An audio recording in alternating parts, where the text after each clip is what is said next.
আসসালামু আলাইকুম।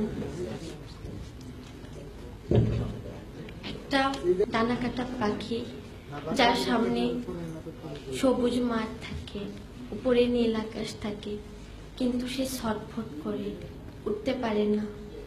কেন জানেন? তার পাখাটা বাঁধা থাকে। প্রচন্ড মনোবল থাকা সত্ত্বেও যে পাখা মেলে উঠতে পারে না, যার পাখা দুটো স্থবির হয়ে থাকে শুধু একটু সাহায্যের হাত বাড়ানোর জন্য। পাখিটার একটু সাহায্যের প্রয়োজন, পাখিটার একটু সহানুভূতির প্রয়োজন। আজকে এখানে অনেক এরকম ডানা কাটা পাখি আমরা রয়েছি, যাদের পাখাগুলো কাটা। আমাদের মনোবল দরকার, আমাদের পাশে কারো দাঁড়ানোর প্রয়োজন। আমি আজকে অনেক আবেগ আপ্লুত। জীবনের প্রথম মেধার মূল্যায়ন পাচ্ছি। এত বড় একটা অনুষ্ঠানে আমাদেরকে সংবর্ধনা দেওয়া হচ্ছে।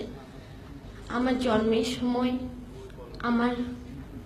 আমি যে ঘরে জন্মেছি সেই ঘরে কেরোসিন তেল ছিল না। মেয়ে হয়ে জন্মেছি বলে আমার দাদা কেরোসিন তেল এনে দেয়নি। আমার আম্মু খুব কষ্ট পেয়েছিলেন, অনেক কান্না করেছেন। তখন আমাকে বুকে জড়িয়ে নাকি প্রত্যয় করেছিলেন আমাকে মানুষ করবেন। যদিও এত দূর আসার পেছনে আমার মায়ের আর আমার বাবার অবদান অনেক বেশি। কোনো জমি জমা ছিল না, কিছুই ছিল না। শুধুমাত্র তাদের মনোবলের উপর ভিত্তি করে এত দূর আসতে পেরেছি। ঢাকা ভার্সিটিতে চান্স পাওয়ার পরেও আমাকে চিন্তা করতে হয়েছে আমি ওখানে পড়তে পারবো কিনা। আম্মুকে বারবার বলেছি, আম্মু আমি ওখানে পড়তে পারবো তো। আরেকবার চিন্তা করেছি যে রংপুর ইউনিভার্সিটিতে ভর্তি হবো কিনা। অনেক স্বপ্ন, ঢাকা ভার্সিটিতে ভর্তি হবো। আমি যে এখানে পড়তে আসবো, ভাড়াটা পর্যন্ত জোগাড় করা। রাত্রে চিন্তা করতাম যে আমি ভাইবা দিতে যাই পারবো তো। একটা জিনিস আপনারা চিন্তা করতে পারেন স্যার, একটা স্টুডেন্ট যে গোল্ডেন প্লাস পেয়েছে, আরেকটি স্টুডেন্টও গোল্ডেন প্লাস পেয়েছে। একজনের টেবিলে তার মা দুধের গ্লাস হাতে নিয়ে দাঁড়িয়ে থাকে, আর আরেকজনকে টেবিলে বসে চিন্তা করতে হয় সে পরদিন সকালে কি খাবে, কি খেয়ে সে কলেজে যাবে, কি খেয়ে সে স্কুলে। একটা বাচ্চা আমি ঢাকায় এসে দেখছি আমার এক আত্মীয়র বাসায়, তার মা তার পিছনে সারাদিন খাবারের বাটি নিয়ে দৌড়াদৌড়ি করে। আর আমার পাশের বাড়ি আমি দেখেছি, আমি লালমনিরহাট জেলা থেকে এসেছি, যেখানে 5 ডিগ্রি 6 ডিগ্রি সেলসিয়াস থাকে।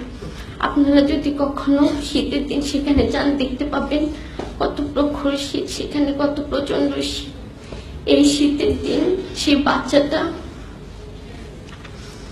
আগের দিনে ঠান্ডা ভাত মরিচ দিয়ে একটা 1.5 বছরই বাচ্চাকে তার মা খাওয়াচ্ছে। চিন্তা করতে পারেন স্যার। আর আরেকটা বাচ্চা যে খাবে না হরলিক্স, নুডলস, মিষ্টি, তার পিছনে নিয়ে ঘোরা হচ্ছে, সে খাবে না, তাকে জোর করে খাওয়ানো হচ্ছে। এই যে বৈষম্য, এই যে গোল্ডেন প্লাস, কিভাবে মূল্যায়ন করবেন আপনারা? একজন খাবার পাচ্ছে না আর আরেকজনের পিছনে খাবার নিয়ে দৌড়াদৌড়ি করা হচ্ছে, কিভাবে মূল্যায়ন করবেন স্যার?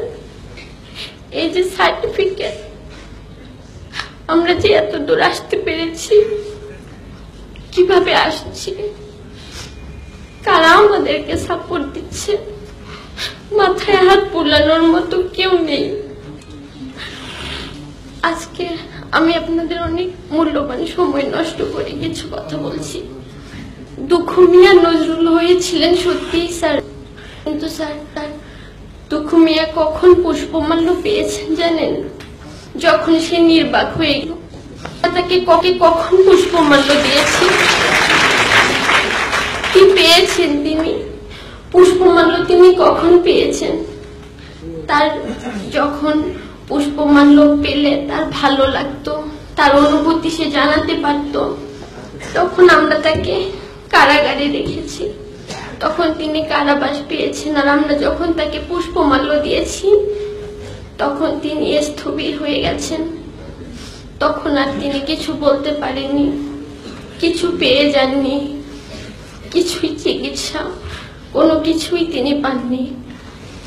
সেই দুঃখু মিয়া, সেই কাজী নজরুল ইসলাম। আমরা কাজী নজরুল ইসলামের মতো হতে চাই স্যার, কিন্তু দুঃখু মিয়ার মতো কষ্ট পেতে চাই না। পুষ্পমাল্য আমরা নির্বাক হয়ে পেতে চাই না। আপনারা আমাদেরকে পুষ্পটা পেলে আমরা আমাদের অনুভূতি এরকম মনে জানাতে পারবো, এরকম এক ফোঁটা অশ্রু ফেলতে পারবো সবাই মিলে। তখন আপনারা আমাদের পুষ্পমাল্যটা দিয়েন। আমাদের সবারই দায়িত্ব। বাংলাদেশে তো অনেক ব্যাংক আছে, কত বিত্তশালী মানুষ আছে, কত কোটিপতির আছে, কেউ তো এগিয়ে আসে না। এরকম একটা ব্যাংক আমাদের জন্য এগিয়ে আসছে। আমি তাদের প্রতি আন্তরিকভাবে কৃতজ্ঞতা প্রকাশ করছি। তারা আমাদের পাশে এসে দাঁড়িয়েছেন, উষ্ণতারা হাত বাড়িয়ে দিয়েছেন, একটা ডানাকাটা পাখিকে আকাশে উড়বার স্বপ্ন দেখিয়েছেন। আপনারা আমাদের স্বপ্নের সাথী হয়ে দাঁড়িয়েছেন। আজকে যদি এখানে এই অনুষ্ঠানটা কোনো সংবাদ মাধ্যমে প্রচারিত হয়, আমি বলতে চাইব, সমাজের বিত্তশালী মানুষ আপনারা একটু এগিয়ে আসবেন। আপনাদের বাচ্চার এত বহুমূল্য খেলনা কিনে না দিয়ে একটা ছোট্ট বাচ্চার এক বেলার অন্য সংস্থান হতে পারে, এটা একটু চিন্তা করবেন। আমরা যখন দিনের পর দিন যখন আমরা খাবারের চিন্তায় পড়াশোনাটা ফ্রেশ মাইন্ড ভাবে করতে পারি না, কিন্তু তখন আমার এই সহপাঠীকে আমি দেখেছি, কোটিপতির মেয়ে এসে, আমি যখন চিন্তা করতাম কিভাবে আমি ভালো রেজাল্ট করব, কিভাবে পড়াশোনা করব, সে তখন চিন্তা করতো কোনো রকম একটা রেজাল্ট করে প্রাইভেট ইউনিভার্সিটিতে ভর্তি হয়ে যাবে। কিন্তু আমি চিন্তা করতাম যে আদৌ আমি ইউনিভার্সিটি পর্যন্ত যাইতে পারবো কিনা, আমার ইউনিভার্সিটি পর্যন্ত যাওয়ার সক্ষমতা থাকবে কিনা। কিন্তু সে চিন্তা করতো প্রাইভেট ইউনিভার্সিটিতে ভর্তি হওয়ার।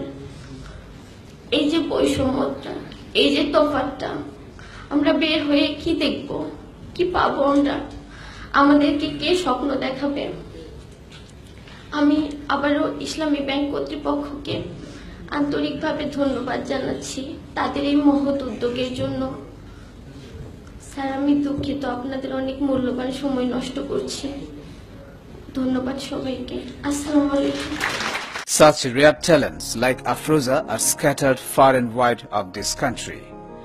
If we can extend a helping hand to them, of course they will contribute to the development of the country as well as to the Muslim Ummah.